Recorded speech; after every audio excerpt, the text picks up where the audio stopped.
What's up, YouTube fans? We are at the Loyal Subjects booth here at New York Toyfair, and I have the pleasure of meeting John Warden.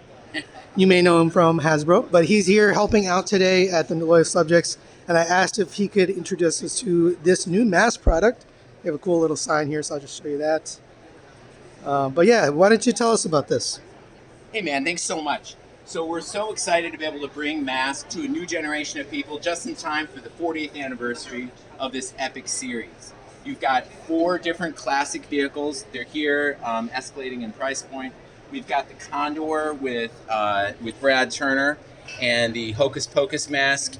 As you can see, the vehicles themselves are perfect homages to the original. We've got consumer implied labels and all of the awesome features and conversions that you might remember, fans from the 80s might remember. But then you've got the iconic masks and a fully redesigned figure that includes ball joints in the hips and the shoulders. So the figures are modified engineering from the originals? Or? Yeah, but there's still that classic 2.75 scale that you might remember. What about the vehicles? Are those the same engineering, or has it been modified? It's the same engineering with some slight tweaks, and let me show you some of that, how that works here. Thank you so much for showing. This is just a prototype, but you've got Thunderhawk here, Matt Tracker with the Spectrum mask. You can see there's some updates on the sculpts there as well. Still working through some of the final deco. These are prototypes. I'm going to caveat that to your audience. Too, yeah. Like. So these guys are still being fine-tuned, but you can see that the labels are all going to be consumer applied labels. Okay. So our customizers out there, if they want to take these guys apart and like paint them up or do customizing, that's part of what the fun is. Okay. We're looking at ways to improve the engineering from the 80s, but one of the things we didn't want to do is reinvent something that already was amazing. So you still have all the great bomb dropping features that you might remember. The vehicle will convert to tap of a button.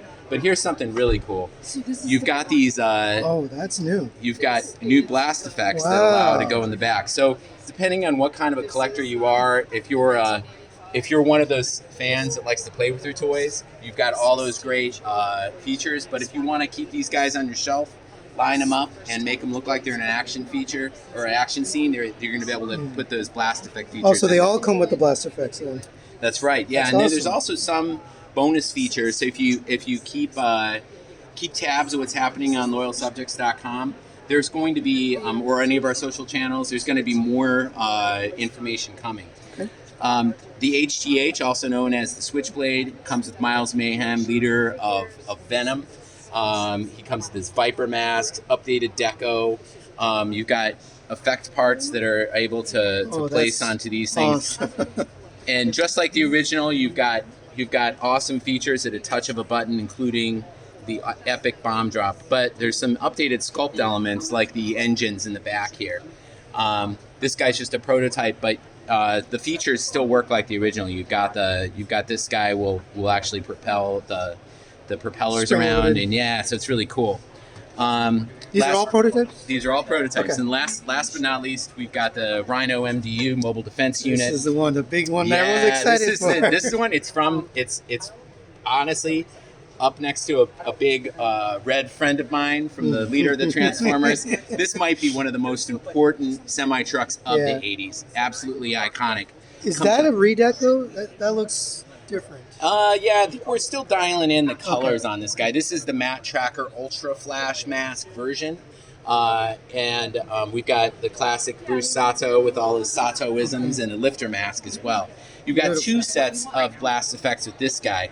You've got the smokestacks that fit, if you want, on the top when you're in civilian mode. And then when the guns go forward, you're going to be able to have the blast effects there as well. Okay. We've also noticed the design team has added pegs, foot pegs, so you can pose out your character. Oh, that's great. Which is really great. You know, you could have him going up into his big rig, like one of those classic BJ and the Bear kind of styles. So let me ask you a question. This looks painted. Is that just the prototype, or is That's it just gonna the be painted? prototype. Okay. Yeah, It'll be colored plastic. Yeah, it'll be colored plastic, and we're going to be working out trying to make the deco as close as we can to the 80s. But you still have the great spring-loaded feature here. You've got the front bumpers going to pop out just exactly as you remember. The whole back of it opens. The thing flips out. You've got the Moon Rover thing with the variable suspension. Plastic These things tires, move. No, I think these will be plastic. I think we're still kind of working. TL's team's still kind of working through some Still of those finalizing. details. We've got great price points here. They're all going to be available. Big Bad Toy Store, July 1st. Okay. For pre-orders. Do we know price points yet, or is that still? Yeah, we got $30. Oh. We're at, well, $29.99, $49.99, $74.99, and $99.99. That's great. And the packaging, which you don't see here yet, is going to be a perfect homage to the original, that classic Kenner burst back package with all of the cool graphics. So if you're an impact collector, this is going to be just as appealing for you. Pretty remarkable, thinking a lot of these guys on eBay are going for like $300 a pop. Right, yeah. So this one is impossible to find. Oh yeah, intact, right? Yeah. So even if you're buying these just to have it, so you don't have to get in there, crack it apart with the screwdriver and try to repair some of those inner mechanisms, this is a great way to recapture some of that awesome Mobile Armor Strike Command action of your youth, but also maybe share it with a kid in your life, your son or daughter or cousin or whatnot. Thank you so much for giving us a little tour here. You bet, man. Stay tuned for more from New York Toy Fair.